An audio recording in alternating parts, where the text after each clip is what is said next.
Algo ocurrió y la vida nació.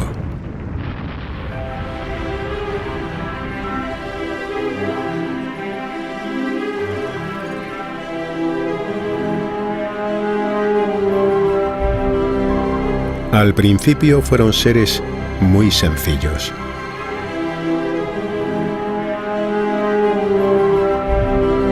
Pero apareció la evolución de las especies y los mecanismos de la vida con tiempo, mucho tiempo, y a través del acierto y el error, generaron millones de especies.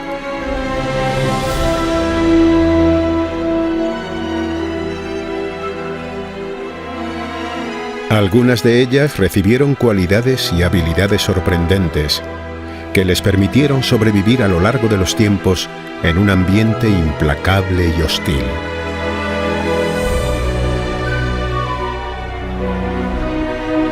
La evolución otorgó a algunas de estas especies una cualidad muy especial: la inteligencia.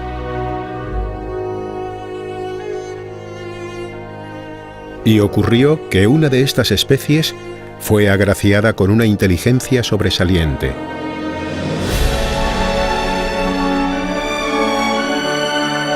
Una especie que, además, tenía la capacidad de sujetar y manejar las cosas. Y esta combinación dio como resultado la más poderosa de todas las cualidades: el ingenio. Y con el ingenio llegaron nuevas habilidades.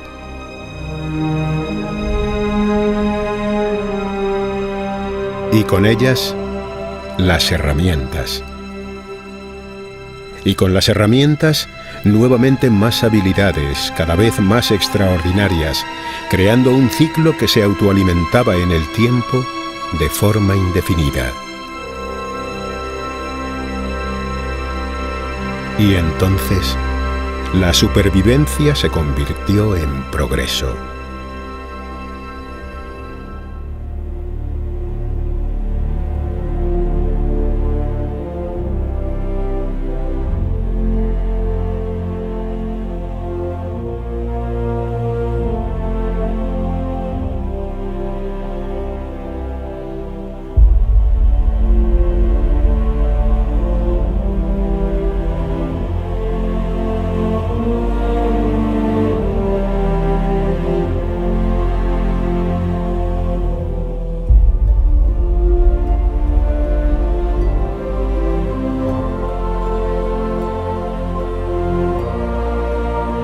Estamos orgullosos de nuestros logros. Cada edificio, cada puente, cada presa, cada construcción monumental u obra de ingeniería es una sinfonía admirable.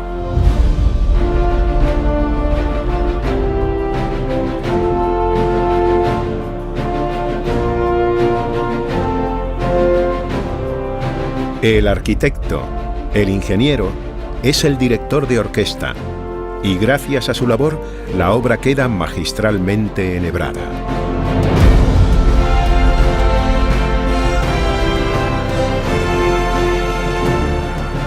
Pero son el esfuerzo, la habilidad, la maestría individual de los profesionales de la construcción los que, solapados, combinados y fusionados, engendran un arte común mucho mayor.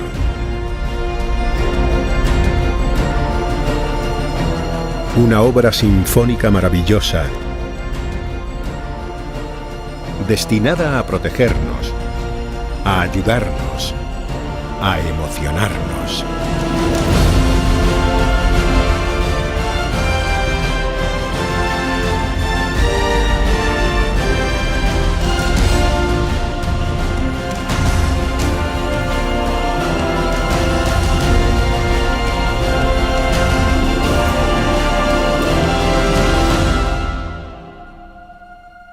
Este documental es un homenaje a estos hombres que, a pie de obra, soportando o aprovechando los elementos, superándose día a día, dan lo mejor de sí mismos, construyendo nuestro presente y los cimientos de nuestro futuro.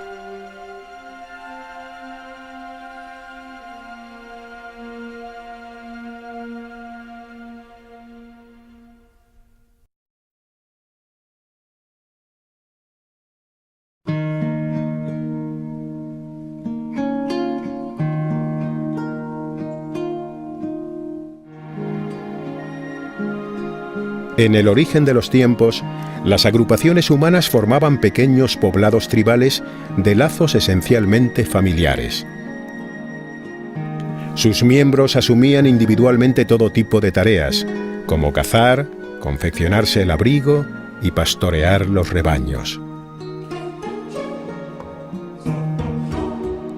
Pero la capacidad de asociación del ser humano provocó que muchas de estas agrupaciones adquirieran el tamaño suficiente para dar paso a la aparición de ciudades. Entonces comenzó la especialización. Aquellos individuos con mayor habilidad para desempeñar una tarea determinada eran los señalados por la sociedad para dedicarse a ella.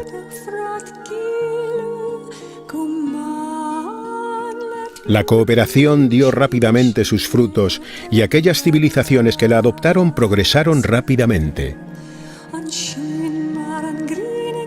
De la creciente especialización de los operarios, fueron naciendo lo que en el Imperio Romano se acabaron definiendo como oficios.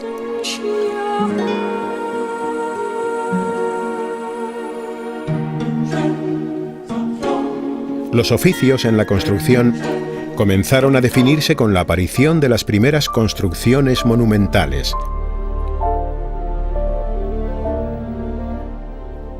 Construcciones erigidas por los gobernantes para elevar sus moradas, los templos de los dioses, sus construcciones defensivas o de servicio público. El deseo de hacer imperecederas estas construcciones apremió la búsqueda de materiales resistentes y duraderos. El material duro y noble por excelencia siempre fue la piedra, y se utilizó allí donde hubo canteras próximas y posibilidades para trabajarla. Cuando no fue así, se utilizaron materiales a base de arcilla, como el tapial, el adobe y el ladrillo. Y así surgieron los dos oficios más antiguos de la construcción, el cantero y el albañil.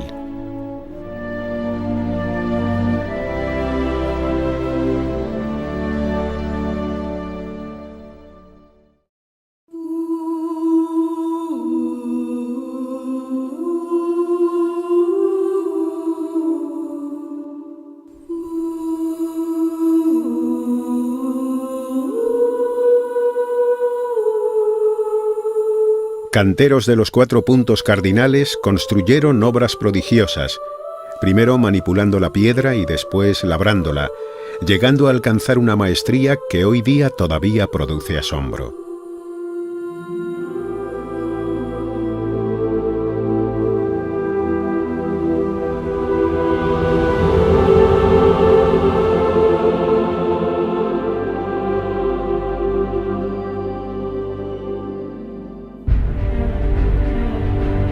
Pero desde el punto de vista de su relevancia histórica, fue en Egipto donde nació la arquitectura de piedra. La escala y número de sus monumentos, la calidad de sus obras y la longevidad de su tradición no tienen comparación. El conjunto funerario del faraón Zoser, en Saqqara, sigue considerándose la primera edificación monumental de la historia ejecutada con piedra labrada. Sus bloques de caliza eran muy pequeños, pero por primera vez se les dio una forma rectangular precisa. La construcción con piedra labrada evolucionó rápidamente en Egipto. Los mayores conjuntos funerarios se construyeron durante el Imperio Antiguo, la era de las pirámides, con los faraones Snefru, Keops y Kefren. El mejor ejemplo es el conjunto de la Gran Pirámide de Keops en Giza. La única de las 7 maravillas del mundo antiguo que aún perdura. Sus datos son realmente abrumadores. Hasta su vértice ausente, tenía una altura equivalente a un edificio de unas 47 plantas. Y ocupa una superficie proporcional a 7 campos de fútbol y medio. La forman bloques de piedra caliza de gran tamaño, en su mayoría con un peso medio de 2,5 toneladas.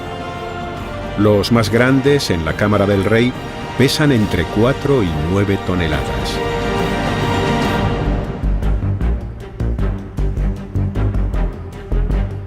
Nos asombra cómo pudieron los egipcios realizar semejante hazaña sin utilizar ruedas ni poleas, solo conociendo mecanismos simples como la palanca y el plano inclinado. Sobrecoge pensar la tremenda logística que debieron desplegar para finalizar el conjunto con éxito en vida del faraón. No obstante, los canteros egipcios construyeron espacios aún más grandes y complejos en el último período, el Imperio Nuevo. Ejemplos relevantes son los templos solares de Luxor y Karnak.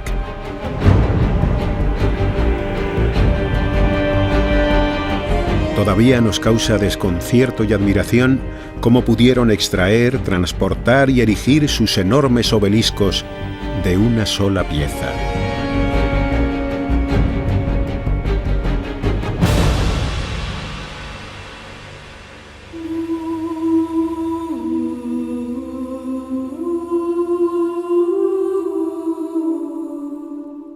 La cantería tendrá aún muchas manifestaciones asombrosas que todavía permanecen en pie. Pero el punto álgido de la cantería se alcanzará en las grandiosas catedrales góticas del siglo XIII, cuya delicadeza, belleza y esbeltez fueron un alarde técnico irrepetible.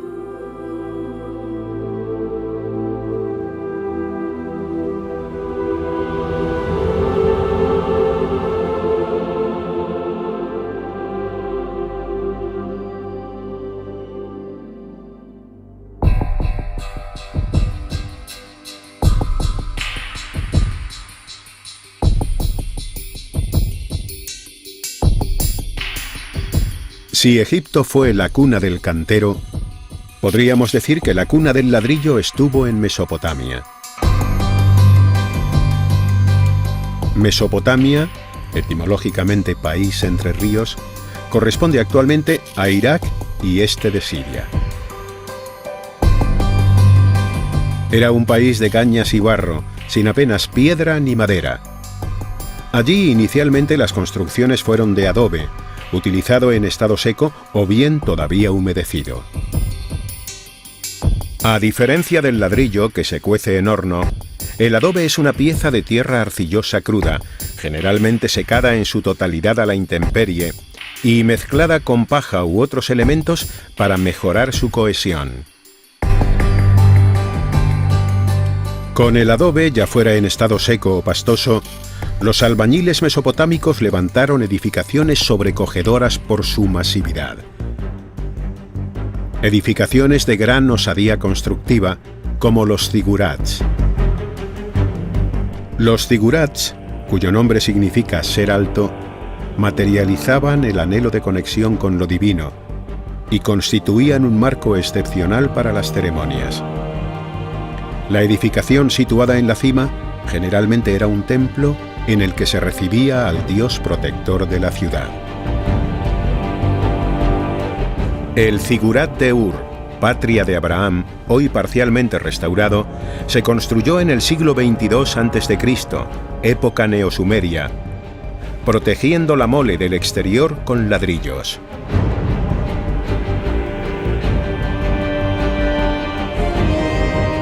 El último periodo de la civilización mesopotámica, el neobabilónico, siglos VII y VI a.C., duró tan solo 70 años, pero fue realmente revolucionario. En este periodo, los albañiles utilizaron el ladrillo no solo con forma plana, sino también en relieve, y tanto en su color como con acabado vidriado y polícromo. Así se puede ver en las murallas de Babilonia, la mayor obra de fortificación nunca vista, cuyas dimensiones posibilitaban que por ella pudieran circular cuadrigas. O también se puede apreciar en la puerta de la diosa Ishtar, ejemplo de calidad artesanal y ejecución de obra exquisita. revela la maestría en el moldeado y acabado de figuras de animales sagrados. Pero el ladrillo tuvo una gran repercusión en muchas otras culturas y civilizaciones.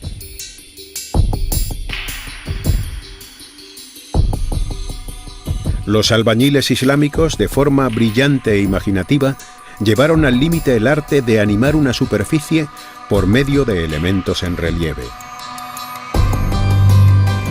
Esta animación la conseguían gracias a los diferentes modos de colocación y manipulación previa de las piezas, así como a la combinación del ladrillo tosco con el ladrillo esmaltado.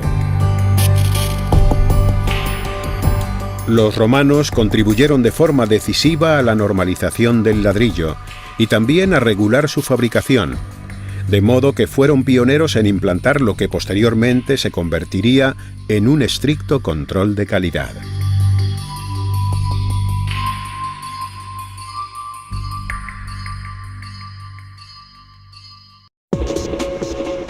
Durante gran parte de la historia, la diferencia entre el oficio de cantero y el de albañil ha sido bastante difusa. Desde un punto de vista contemporáneo, la diferencia entre ambos oficios estribaría básicamente en el material que trabajan. El albañil se dedica principalmente a obras de ladrillo, mientras que los canteros a trabajos con piedra natural. A este respecto, dentro de la cantería se distinguen a su vez dos oficios. Por una parte, la extracción, corte y labra de la piedra, y por otra, la colocación de la misma. Hoy en día la cantería es imprescindible a la hora de rehabilitar y restaurar edificios y monumentos histórico-artísticos. Los trabajos artesanos o de taller tienen gran diversidad de especialidades. Por su parte, el albañil sigue realizando obras excelentes, extraordinariamente creativas, con ladrillos y demás materiales derivados de la arcilla, piedras, bloques de cemento, morteros y pastas. Asimismo, y especialmente en las obras de menor tamaño, que son las más habituales, el albañil ha de realizar trabajos de ayuda a otros oficios, e incluso replanteo y construcción de cimentaciones sencillas y zanjas para redes horizontales de saneamiento. Aunque poco a poco se van industrializando los procesos y elementos constructivos, el mercado sigue demandando materiales tradicionales, que son percibidos como más amables y duraderos. Por este motivo, el albañil continúa siendo una figura clave en la obra de edificación.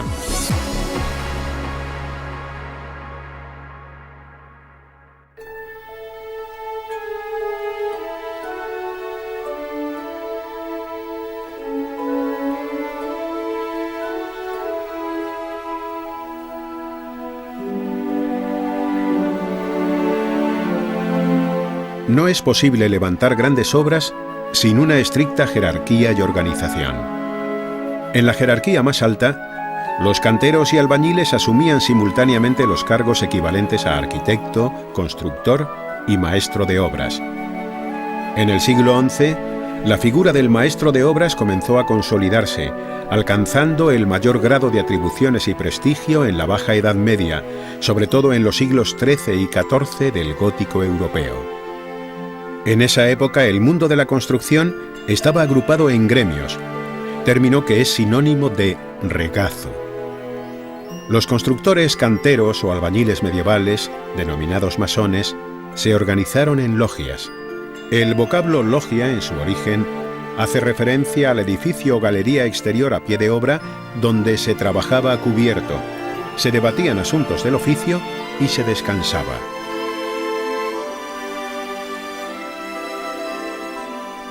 Regulaban la actividad laboral y la formación de sus asociados, estableciendo una estricta jerarquía entre ellos: aprendices, oficiales y maestros.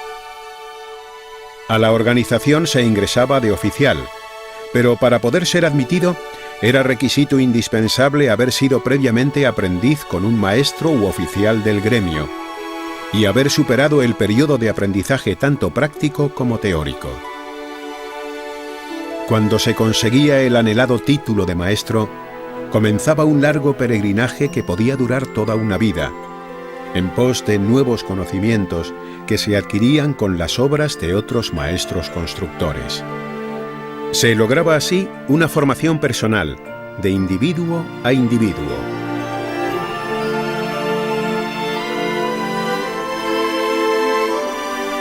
El maestro de obras era experto en el arte de construir y un excelente organizador. A él le correspondía asegurarse de que los diferentes grupos gremiales trabajaran como un equipo, de la forma más eficaz posible. Ser maestro era toda una filosofía y un comportamiento de vida. Lo importante era la obra a realizar para la posteridad, y no la fama o el protagonismo. Por esta razón, la mayoría vivieron en el más absoluto anonimato, y se desconoce quiénes eran. Símbolos identificativos de los maestros masones fueron las propias herramientas de trabajo. Así, la escuadra, el compás y el nivel y la plomada significaban medida y equidad. También enlazaron su actividad con la religión, creyendo que su trabajo era una continuación de la tarea constructora de Dios, como así lo expresa la figura simbólica de Dios arquitecto del universo.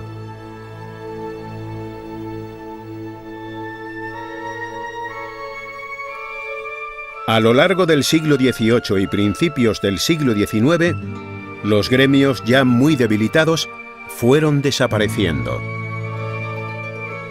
Tras una pérdida paulatina de atribuciones, la enseñanza de maestro de obras desapareció definitivamente en 1871, poco después de la formalización de los estudios de aparejador en 1855.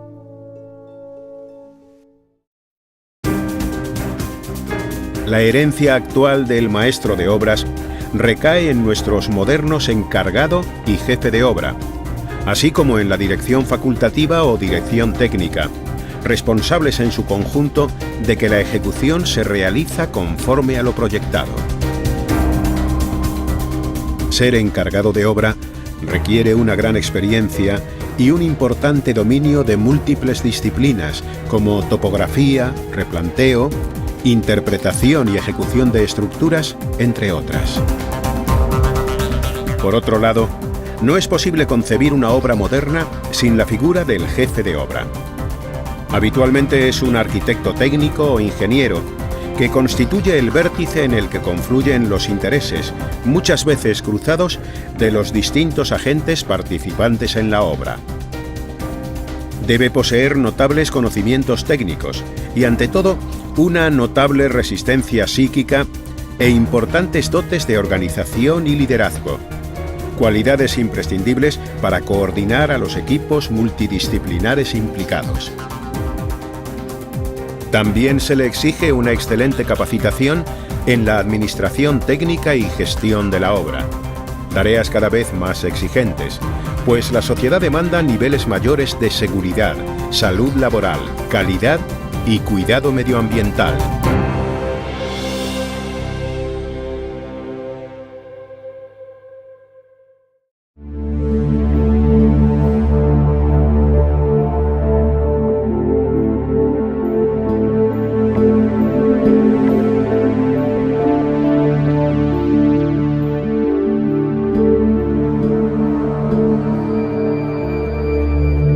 Se desconoce la época y el lugar exactos en los que se empleó por primera vez un encofrado. Posiblemente haya tenido su origen en el Neolítico, con el comienzo de las construcciones de tapial o tierra apisonada. El tapial es una técnica constructiva que sirve para realizar muros in situ, apisonando tierra entre dos encofrados laterales, tapiales, que se hacen avanzar lateral o verticalmente según progresa la construcción.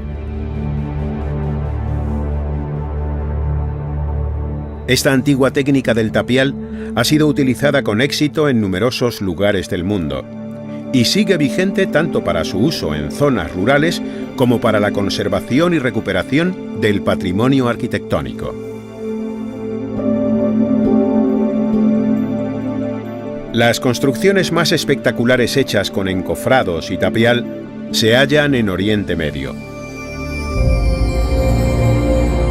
Las más altas en Yemen, al sur de Arabia. Claro ejemplo son los rascacielos de Shibam.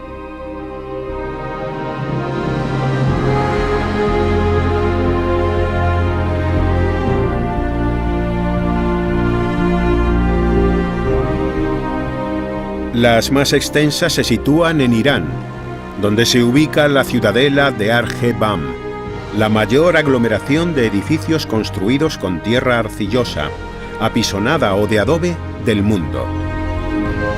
Está considerada Patrimonio de la Humanidad por la UNESCO.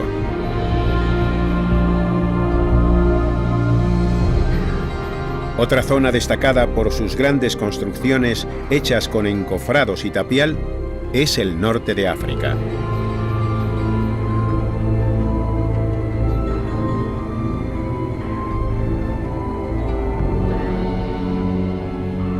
El tapial también fue muy común en la antigua China. Uno de los ejemplos más conocidos e impresionantes es la Gran Muralla, una de las 7 nuevas maravillas del mundo, gran parte de la cual se realizó con esta técnica, completándose a veces con adobe. Los romanos también se prodigaron recurriendo al encofrado en numerosas obras no solo de tapial, sino de hormigón romano u opus caementicium, un material nuevo y revolucionario a base de mortero de cal hidráulica, agua y caementa, piedras, precursor del hormigón en masa actual. Tras la Revolución Industrial, se desarrollaron nuevos tipos constructivos basados en el empleo de hormigón armado.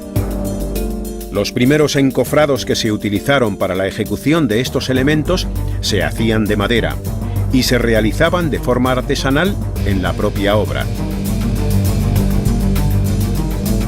Así se han ejecutado construcciones de hormigón visto con numerosos detalles y encuentros de realización delicada, que han requerido una considerable habilidad, destreza y precisión.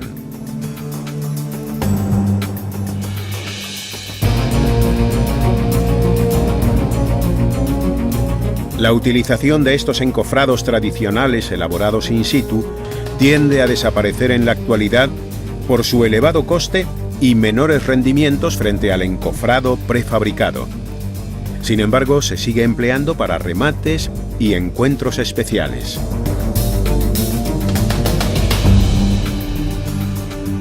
Hoy en día los encofrados industriales están fabricados con diversos materiales y llegan a la obra dispuestos para ser instalados. Se pueden clasificar según distintos criterios. Se dividen en horizontales y verticales, en función del elemento a ejecutar. Pueden ser recuperables o perdidos, dependiendo de si se pueden o no reutilizar. Y atendiendo a su instalación y al método empleado para la ejecución del elemento a hormigonar, existen múltiples sistemas, como por ejemplo, los de tipo mecano, las mesas de encofrado, los muros a una o dos caras, los trepantes, los deslizantes y los de forma. Así, el encofrador contemporáneo debe dominar una gran variedad de sistemas y en muchas ocasiones participa además en otras actividades tales como el ferrallado y hormigonado, dependiendo del tamaño y la especialización del trabajo en la obra.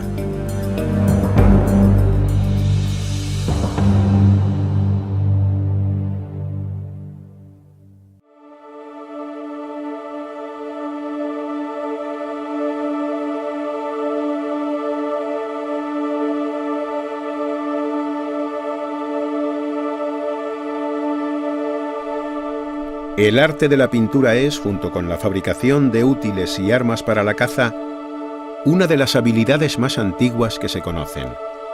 Sus orígenes se remontan al Paleolítico y tenían un significado básicamente religioso. Los hombres prehistóricos obtenían las pinturas aglutinando pigmentos, como tierras naturales u óxido de hierro, generalmente con grasa animal. Todo ello reaccionaba con el soporte de cal de la roca y era absorbido profundamente por ella, haciendo la pintura imborrable. Aparecieron así, de forma natural, las primeras pinturas al fresco. Contemplar las pinturas polícromas de las cuevas de Lascaux en Francia y de Altamira en España, ambas patrimonio de la humanidad, causan asombro por su calidad técnica y artística. Con el tiempo fueron surgiendo distintas formas exitosas de diluir y fijar los pigmentos. Pintura a la cal para acabados exteriores. Pintura al temple, al fresco y al encausto para revestir paramentos interiores. Y pintura al aceite sobre madera y metales. La pintura mural al fresco, al reaccionar químicamente con la última capa, aún húmeda, de mortero de cal o de cal y yeso, establece una unión insoluble e inalterable, capaz de desafiar al tiempo. Los restos pictóricos de diversas civilizaciones que han perdurado a través de los siglos así lo demuestran. Ejemplos llamativos son las pinturas cretenses del Palacio de Cnosos, las pinturas de las tumbas etruscas, Tarquinia, o los frescos romanos y bizantinos. En el gótico, la importancia que fueron adquiriendo las vidrieras incidió en la reducción del espacio destinado a la pintura mural. El momento del máximo dominio y apogeo de la técnica de la pintura al fresco fue el Renacimiento italiano, comenzando así la búsqueda de nuevos procedimientos. El final del barroco es la época de las grandes telas adheridas al soporte, complicándose y degradándose el genuino fresco. Durante los siglos XIX y XX, al aparecer nuevos materiales y técnicas, se produce un fuerte resurgimiento de la pintura mural, ampliándose las posibilidades de aplicación. La pintura figurativa al fresco ha sido un formidable vehículo de comunicación de mensajes religiosos o laicos. Una ocasión para dar forma y color a las ideas de una cultura colectiva vinculada a un tiempo y a un lugar. Pero el revestimiento mural más ampliamente extendido por el mundo a lo largo de la historia, tanto al exterior como al interior, ha sido el estuco, fundamentalmente por aportar un acabado de gran calidad, imitando cantería o mármol, con la doble misión de protección y decoración. El estuco es básicamente la manipulación de pasta de yeso o de cal amasada con agua de cola. Opcionalmente se le puede añadir polvo de mármol, pigmentos y aditivos variados. Al componerse de materiales modestos, debe su aspecto de lujo a la acción de los estucadores, quienes lo pueden trabajar liso, en relieve, moldeado o labrado, o bien esgrafiado. En la arquitectura islámica, el arte del estuco alcanzó la cumbre de refinamiento y virtuosidad técnica. Ejemplo relevante es la Alhambra de Granada, donde la arquitectura se hace adorno, y la ornamentación construcción.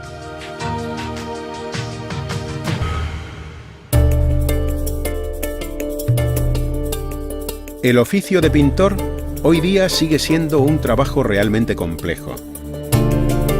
Debe preparar y realizar revestimientos con papel y con una amplísima gama de pinturas, incluyendo barnices y esmaltes, sobre cualquier tipo de superficie, así como realizar mediciones y presupuestos, organizar materiales, medios y equipos para la correcta ejecución de los trabajos en condiciones plenas de seguridad y salud. El empleo de la pintura a la cal y al fresco ha quedado restringido a obras de restauración y precisa de la intervención de personal especializado.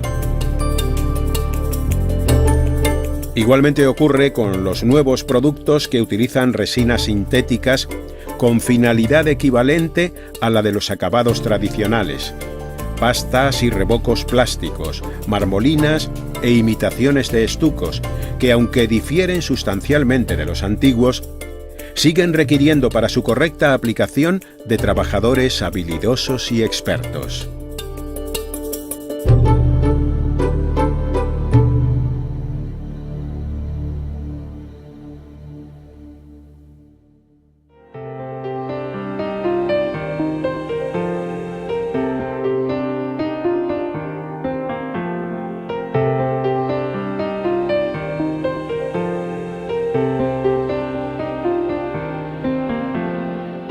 Desde muy antiguo, y allí donde era posible, la manera más sencilla de garantizar la firmeza y calidad de un suelo ha consistido en cubrirlo con losas de piedra asentadas sobre una capa preparatoria de arena o de gravilla. Los romanos utilizaron de forma continua e insistente este procedimiento. En las calles, áreas públicas y espacios privados situados a la intemperie, emplearon losas de piedra y ocasionalmente losas de cerámica o ladrillos dispuestos de canto y colocados en espiga. En el interior, las estancias de los edificios públicos o de la arquitectura residencial podían revestirse con delgadas placas de mármol, combinadas a veces con otros tipos de piedra. Pero la forma de recubrimiento de suelos más extendida en Roma fue el mosaico de teselas. Pequeñas piezas, aproximadamente cúbicas y generalmente de piedra, con cuya combinación el musivario, mayoritariamente anónimo, demostraba su habilidad artística. Muchos de los mejores y más conocidos ejemplos proceden de Pompeya. Aparecen en las casas más importantes y servían como claro símbolo de riqueza y estatus.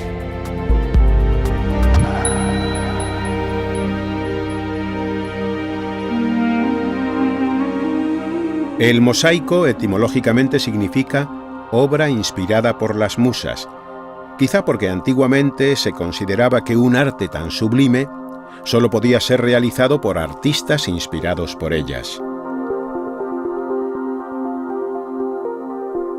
Pero el origen del mosaico no es romano.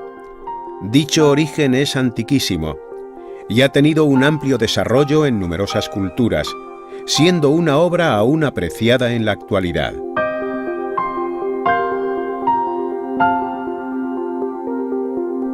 Los primeros mosaicos pavimentales fueron de guijarros, probablemente griegos, inspirados por sus contactos con Oriente.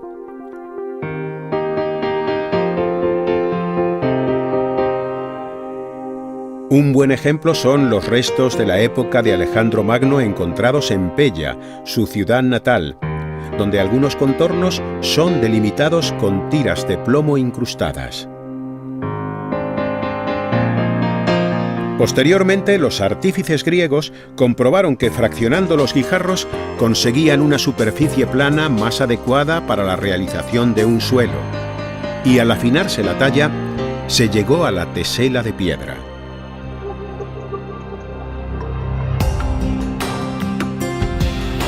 Tras los romanos, la pujanza del cristianismo primitivo hizo desarrollar un arte parietal que, libre de la funcionalidad del pavimento, utilizaba teselas de pasta vítrea, lo que supuso un gran cambio, tanto técnico como artístico, en la realización del mosaico.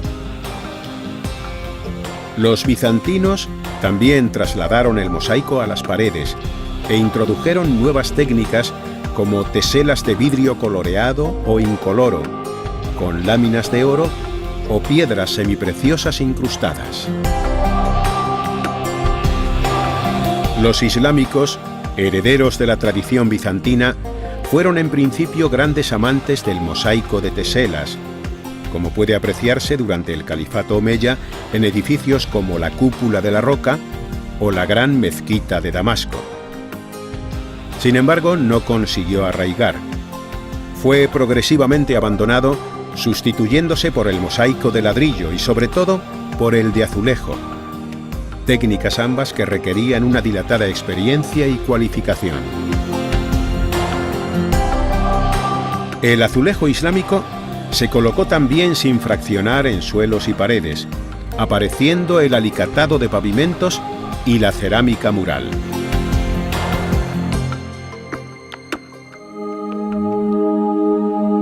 El solador alicatador embellece las aceras y plazas de nuestras ciudades, así como los suelos y paredes de nuestros hogares, haciéndolos más limpios y duraderos. En la actualidad, el solador alicatador puede revestir un suelo o una pared, no solo con azulejos o cerámica vidriada, sino con otros tipos de materiales más resistentes y duraderos, como las baldosas de grés y semigrés. A pesar de la aparición de ingente cantidad de nuevos materiales, la baldosa cerámica vidriada, con su amplia gama de colores, dibujos, texturas y tamaños, continúa siendo uno de los modos más prácticos de proporcionar una superficie atractiva, resistente, duradera e impermeable.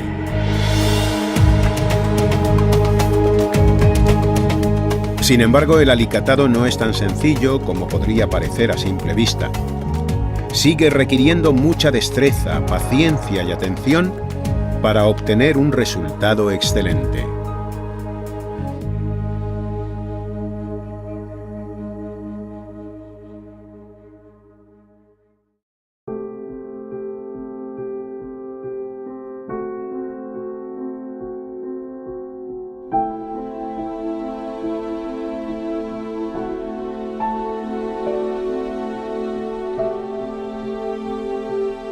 Desde tiempos remotos y en los más variados lugares del mundo han existido senderos, rutas de caravanas, caminos y carreteras para el transporte. Construcciones todas ellas que reflejan los esfuerzos combinados de importantes grupos de población, organizados y motivados generalmente por un poder fuertemente centralizado.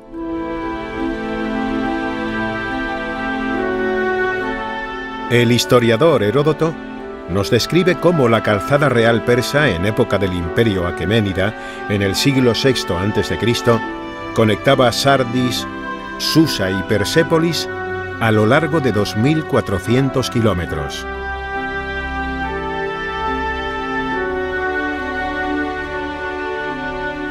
La red de caminos que cubrían la ruta de la seda, iniciada en el siglo II a.C., unía a Oriente y Occidente, y era una de las principales del mundo antiguo.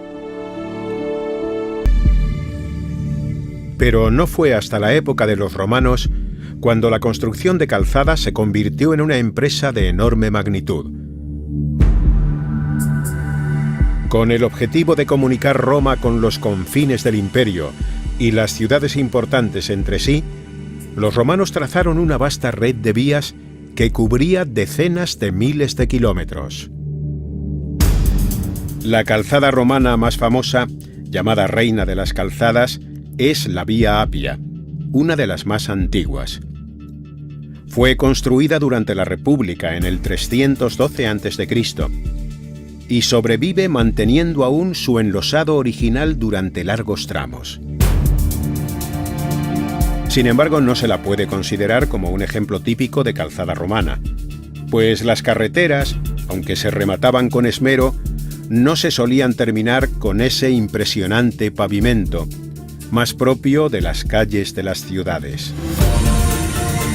El trazado y estructura de las calzadas romanas suponía una gran obra de ingeniería. Los paquetes de firmes con los que se dotaba las carreteras eran excelentes para soportar las cargas y el tráfico rodado. No solo se proveían de una gruesa y potente explanada, sino que eran acabadas en superficie con diversas capas de grava, arena y gravilla, sobre las que se colocaba el revestimiento, normalmente de guijarros apisonados, y a veces de losas de piedra dura, lo que constituía una eficaz capa de rodadura. Cuando la orografía era difícil y el terreno montañoso, se desarrollaba la carretera tanto como hiciera falta para que las pendientes, verdaderas condicionantes del transporte de las cargas, no alcanzaran los valores máximos admisibles para este fin, normalmente entre un 6 o un 8%. Cada 1000 pasos se situaban los miliarios.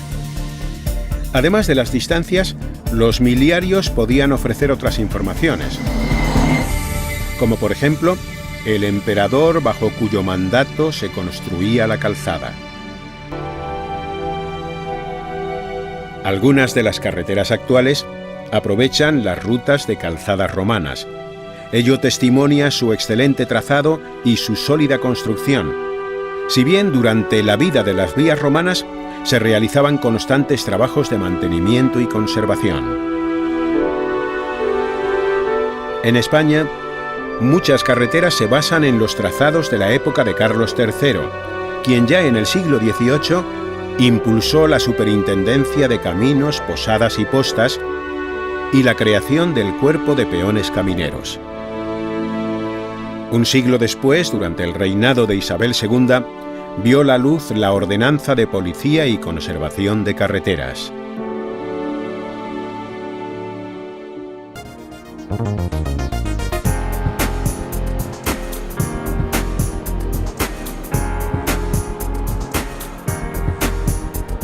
Actualmente, la conservación de las vías para el transporte y desplazamiento rodado depende de los operarios COEX.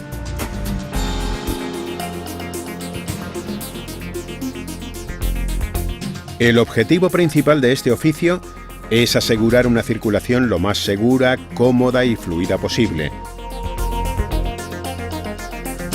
a la vez que preservar el entorno y los elementos de la carretera de una forma eficaz.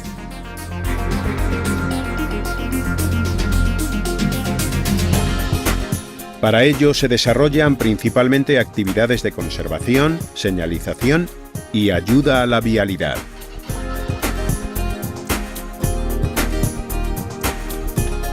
Su trabajo incluye la reparación o rehabilitación de firmes y pavimentos, la ejecución de obras de fábrica y drenajes, así como todas aquellas tareas relacionadas con el entorno de la carretera y con las incidencias ocasionales que se pudieran producir en su área de influencia.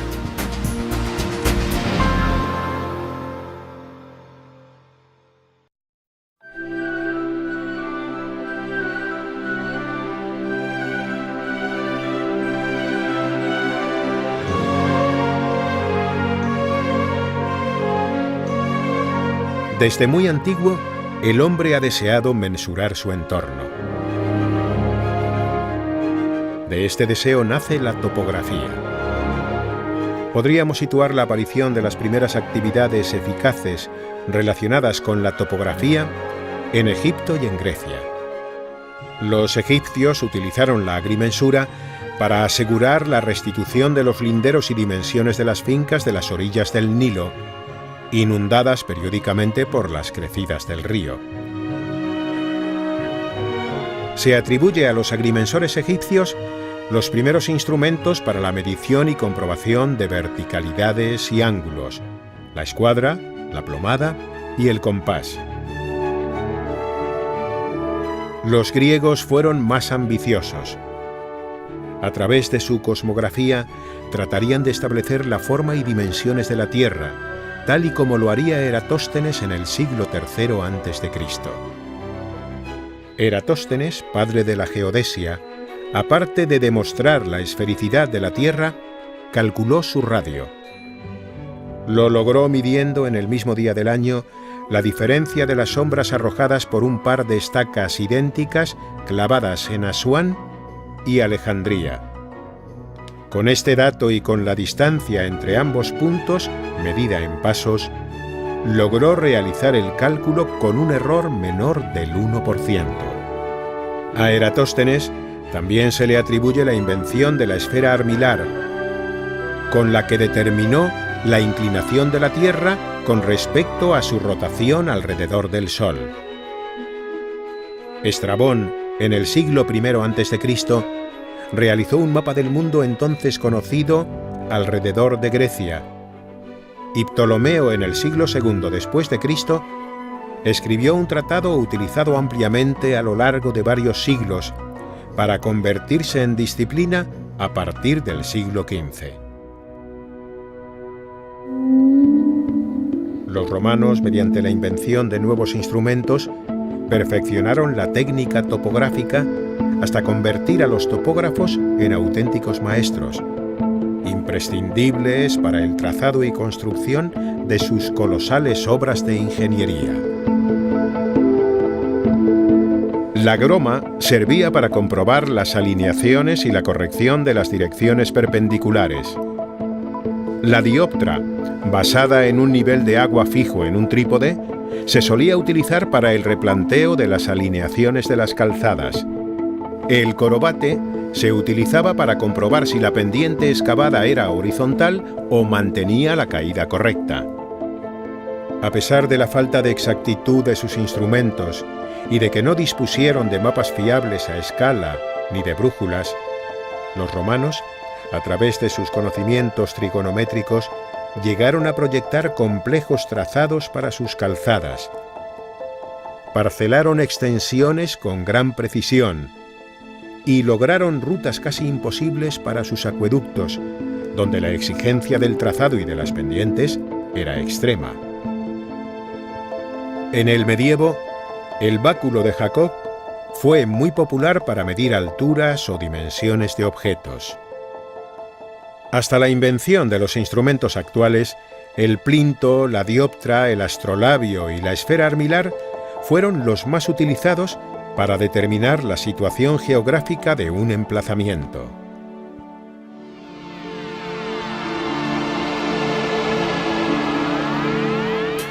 La topografía estudia el conjunto de principios y procedimientos, tanto naturales como artificiales, que tienen por objeto la representación gráfica de la superficie de la Tierra con sus formas y detalles. Dicha representación se realiza sobre superficies planas, limitándose a pequeñas extensiones de terreno. Hoy en día la topografía resulta imprescindible para la agronomía, arquitectura, geografía, minería y múltiples ingenierías, geográfica y ambiental, catastral y geodesia, forestal, agrícola y civil. El topógrafo actual es aquella persona que tiene los estudios y formación necesarios para realizar los trabajos correspondientes a las labores que requiere la topografía. Sus labores son absolutamente imprescindibles no solo en las fases de diseño y concepción de nuestras modernas obras de ingeniería, sino también en el control de la ejecución. El equipo característico del topógrafo es el teodolito. A través de él, el topógrafo determina los ángulos y las distancias que le permiten plasmar virtualmente la realidad. Al habitual teodolito mecánico óptico universal, actualmente se han incorporado el teodolito electrónico, la estación total, el nivel láser y la plomada óptica. También se puede combinar su uso con el sistema de control de la posición geográfica desde satélite o GPS y con el escáner láser 3D, equipo de novedosa implantación que permite mediante barridos láser la digitalización tridimensional de terrenos y objetos.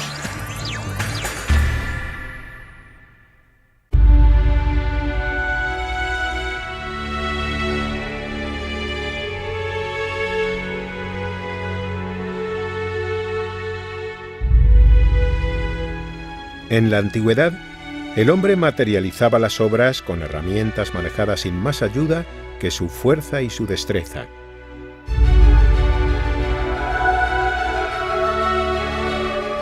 Con el tiempo comenzó a emplear máquinas, primero muy elementales o simples, y posteriormente cada vez más complejas y sofisticadas.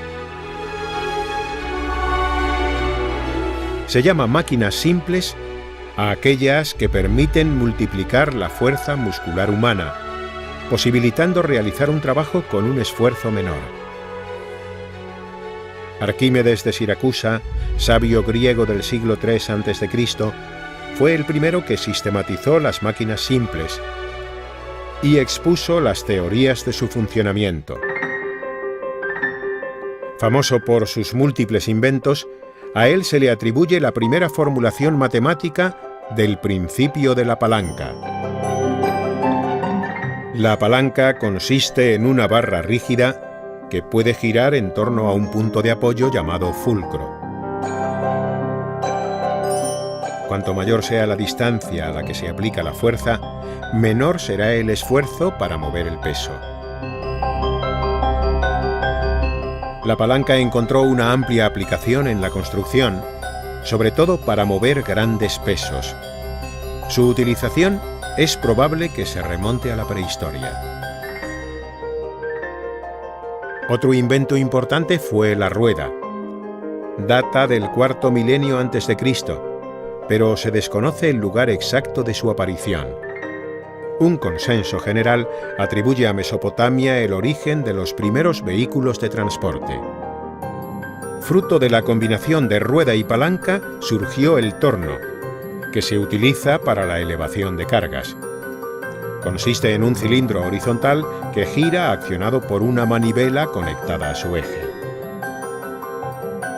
Por otra parte, la invención de la polea debió producirse en el mundo prehelénico para izar las velas de los barcos. Asociada a otras poleas da lugar al polipasto, lo que permite multiplicar la fuerza ejercida. La polea o el polipasto son el elemento básico de las cabrias o grúas, máquinas que facilitan la elevación de cargas. En la antigua Grecia eran accionadas mediante cabrestantes, y en el mundo romano mediante hombres trepadores o rueda de ratón. Estas máquinas perduraron sin apenas innovación hasta tiempos del gótico. Como complemento de los inventos anteriores, el plano inclinado y la cuña contribuyeron en igual medida a servir de gran ayuda en las labores de construcción.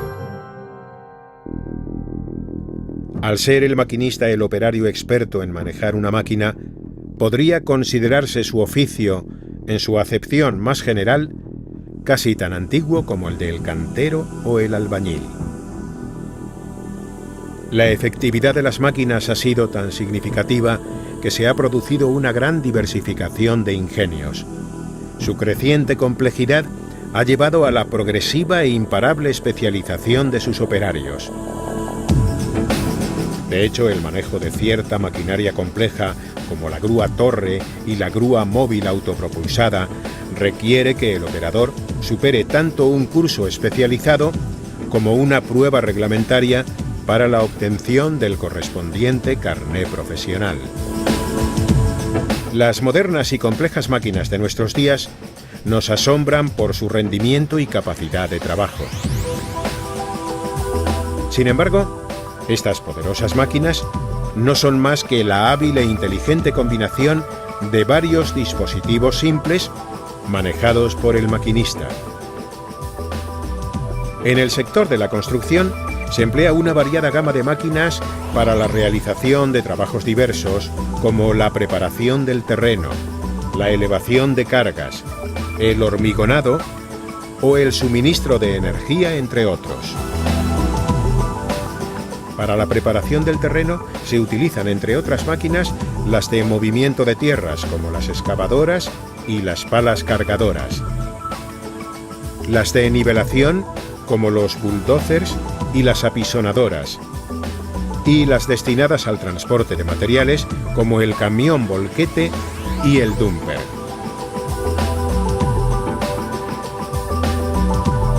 La elevación de cargas, por su parte, se realiza actualmente a través de montacargas y grúas. Ambos son ejemplos modernos del uso de la palanca y la polea.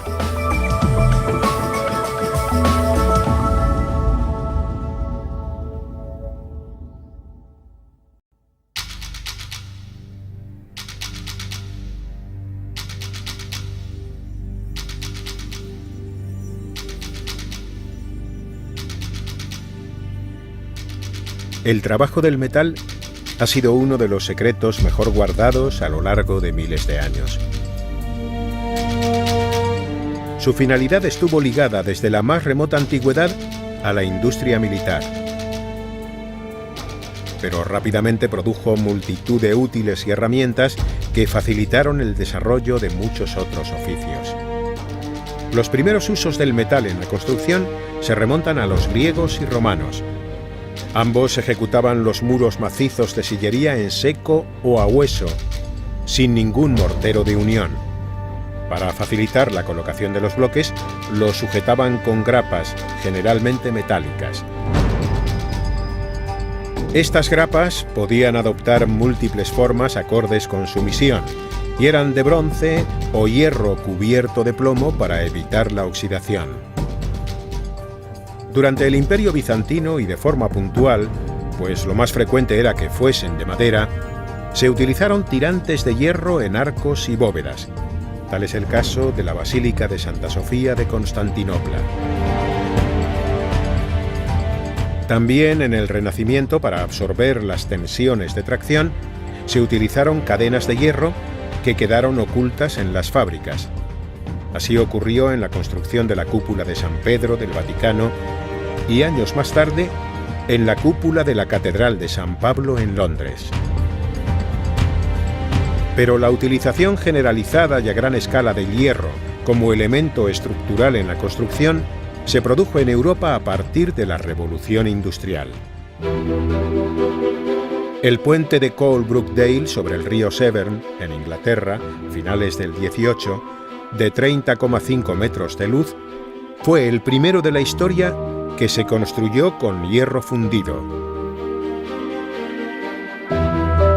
Uno de los edificios más importantes e innovadores fue el Crystal Palace, obra maestra de Joseph Paxton para la Exposición Universal de Londres de 1851. Marcó un hito que aún no se ha superado, no solo por el uso de los nuevos materiales, vidrio y hierro en todas sus variantes, sino por el proceso constructivo de prefabricación a gran escala, rapidez de montaje, bajo coste, desmontaje y reutilización. Ya avanzado el siglo XIX, gracias a las propiedades del acero estructural, al conocimiento de ingenieros y a la habilidad de constructores y montadores, se produjo un empleo masivo del hierro en la ingeniería y la edificación. La revolución final se completó cuando se combinó el metal con el hormigón, haciendo al conjunto resistente también a la tracción. Excelentes obras han puesto de manifiesto el virtuosismo del trabajo conjunto de ferrallistas y encofradores. Así puede verse, por ejemplo, en el modelado de las superficies del segundo Goetheanum de Rudolf Steiner en Dornach, Suiza, en el blando tratamiento de los paramentos y la amplia cubierta de la capilla de Notre-Dame de Ronchamp de Le Corbusier, en el movimiento curvilíneo del Museo Guggenheim de Frank Lloyd Wright en Nueva York. También puede verse en las formas curvas de la parroquia Nuestra Señora de Guadalupe en Madrid y en las espectaculares láminas onduladas de la cubierta del restaurante submarino L'Oceanographic en Valencia, ambas de Félix Candela.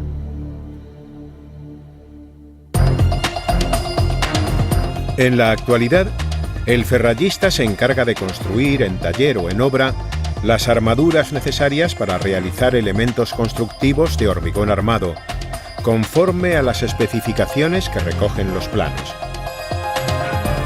El responsable del equipo de ferrallistas se encarga además de organizar y preparar el tajo, así como los medios materiales y humanos para realizar dichas armaduras en condiciones óptimas.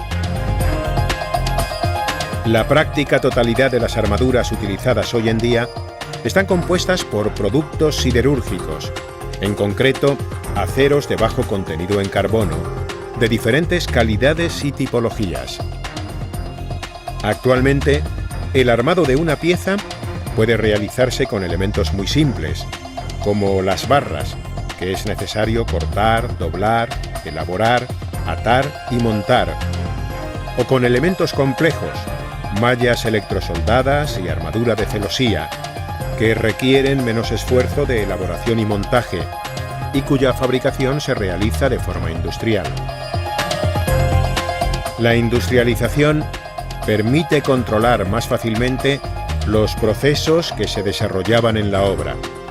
Ello redunda en el acortamiento de plazos, la disminución de los costes, la mejora de la calidad y ejecución del producto y el incremento de la seguridad de los trabajadores.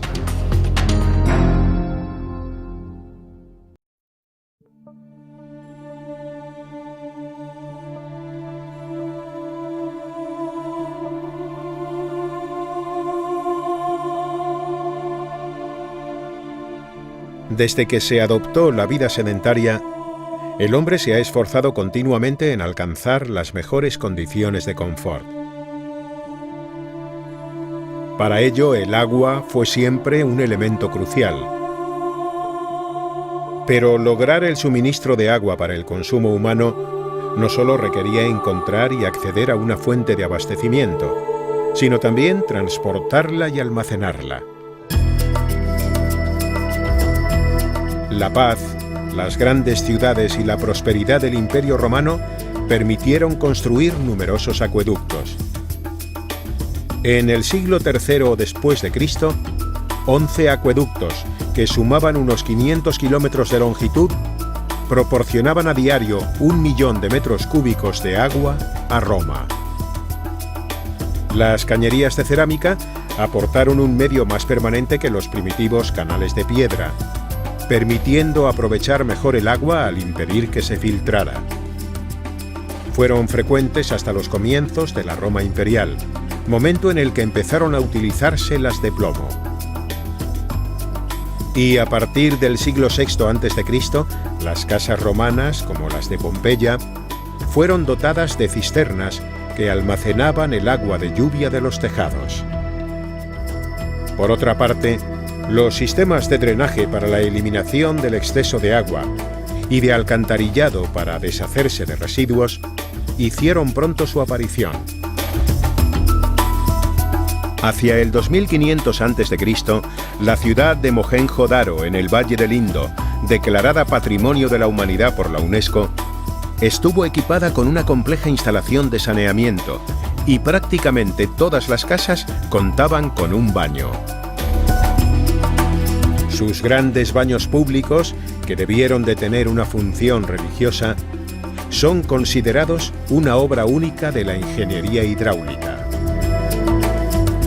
Pero nuevamente los más hábiles ingenieros hidráulicos fueron los romanos. La ciudad imperial contaba con un sistema tan vasto que Plinio el Viejo lo consideraba el rasgo más destacado de la urbe. La pieza principal de los sistemas de drenaje y alcantarillado en Roma fue la Cloaca Máxima, que acababa en el río Tíber, y cuya construcción fue comenzada por los etruscos hacia el siglo V a.C. En las ciudades romanas fueron frecuentes las letrinas colectivas, al menos desde el siglo II a.C. A medida que las poblaciones crecían, la sanidad se convirtió en un tema crucial. De este modo surgió la tecnología relacionada con el baño. Las instalaciones romanas más asombrosas fueron las termas, edificios públicos pensados para la higiene, el ejercicio y las relaciones sociales. Funcionaban como sauna, baños y zona de ocio. El hipocausto, del griego hipokauston, es decir, que arde por debajo, fue el sistema de calefacción más sofisticado de la antigüedad. Lo crearon los griegos y lo perfeccionaron los romanos, quienes elevaron toda la superficie de la habitación, en vez de solo una parte, sobre soportes de ladrillo. Los gases que generaba el fuego llenaban el espacio bajo el suelo y salían por los conductos instalados en los huecos de las paredes hacia las chimeneas, mientras que las cañerías conectaban la caldera con las piscinas calientes. El acto de bañarse combinaba el sistema hipocausto de calefacción con un elaborado método para el suministro de agua y su posterior drenaje.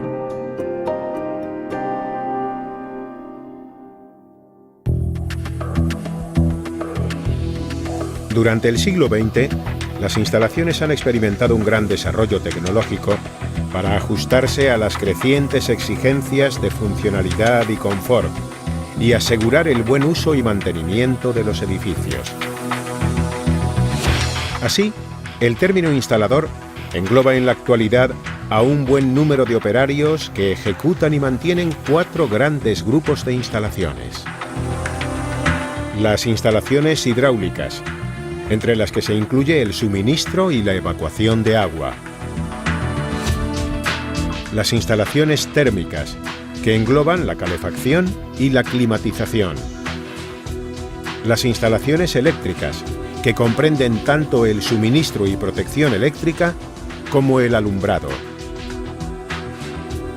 Y finalmente, otras instalaciones en continua expansión, como las de telecomunicación, domótica o detección y protección contra incendios. Asimismo, en los últimos años se está invirtiendo en la obtención de energía a partir de fuentes renovables y otras tecnologías punteras como la cogeneración para la producción de calor, agua caliente y electricidad.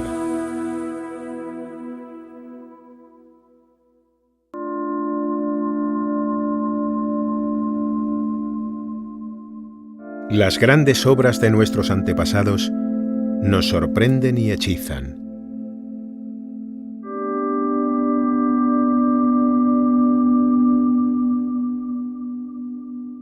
Conocemos las limitaciones técnicas y tecnológicas que tuvieron y cómo, a pesar de ello, levantaron obras dignas de admiración. Esto pone de manifiesto el componente principal y común que a lo largo de los tiempos ha hecho posible estas hazañas: la decidida voluntad del ser humano en progresar y superarse.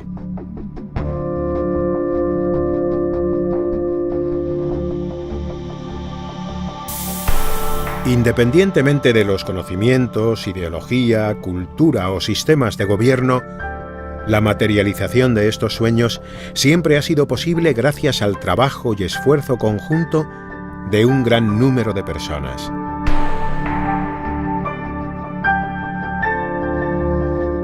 Personas de habilidades y especialidades diferentes, pero compartiendo un nexo común: la decisión de elevar su esfuerzo personal, llevándolo al límite para alcanzar las cotas más sublimes del arte.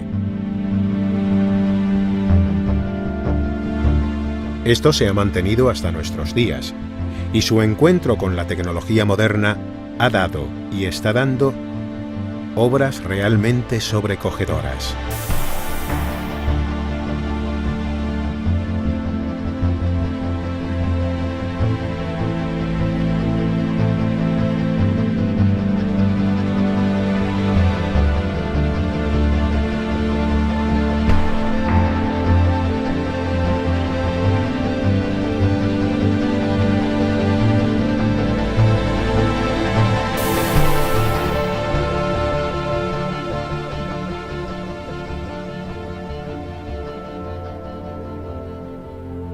La construcción es uno de los principales motores del progreso de una civilización.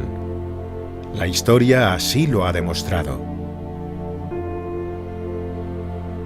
Podemos decir entonces que debemos mucho de lo que somos a los trabajadores de la construcción de todos los tiempos, y de la misma manera podemos decir que nuestro futuro depende en gran medida de ellos.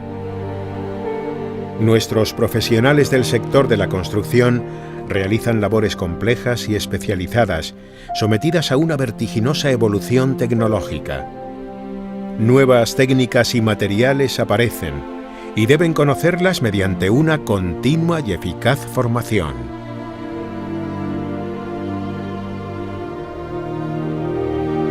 A pesar del sufrimiento y los esfuerzos realizados desde tiempos inmemoriales, la persona ha sido a veces poco valorada. Afortunadamente esto ha cambiado. Las mejoras en seguridad y salud en todos los oficios han experimentado un significativo avance.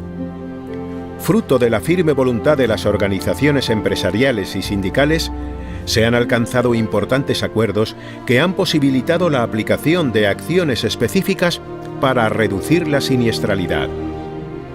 La Ley Reguladora de la Subcontratación en el sector de la construcción y el Convenio General del sector de la construcción constituyen una buena prueba de cómo el interés común de los actores del sector converge en la mejora de las condiciones laborales de nuestros profesionales. Sin embargo, hay que seguir insistiendo una y otra vez en fomentar los valores, los recursos y la formación en la seguridad en el trabajo.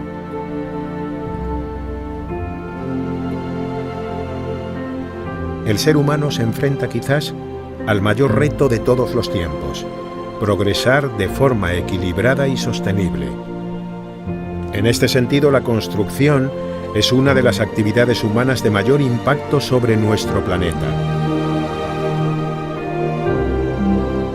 Esto supone una gran responsabilidad. Por ello, nuestros trabajadores del sector de la construcción están asumiendo que unas buenas prácticas ambientales son imprescindibles.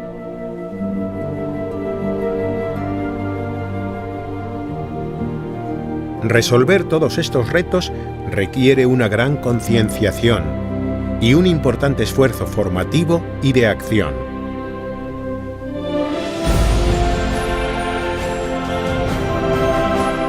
Los seres humanos lograremos un crecimiento sostenible si, conscientes del valor de la vida humana y de la fragilidad de nuestro planeta, actuamos en consecuencia, aprovechando hábilmente el continuo desarrollo tecnológico.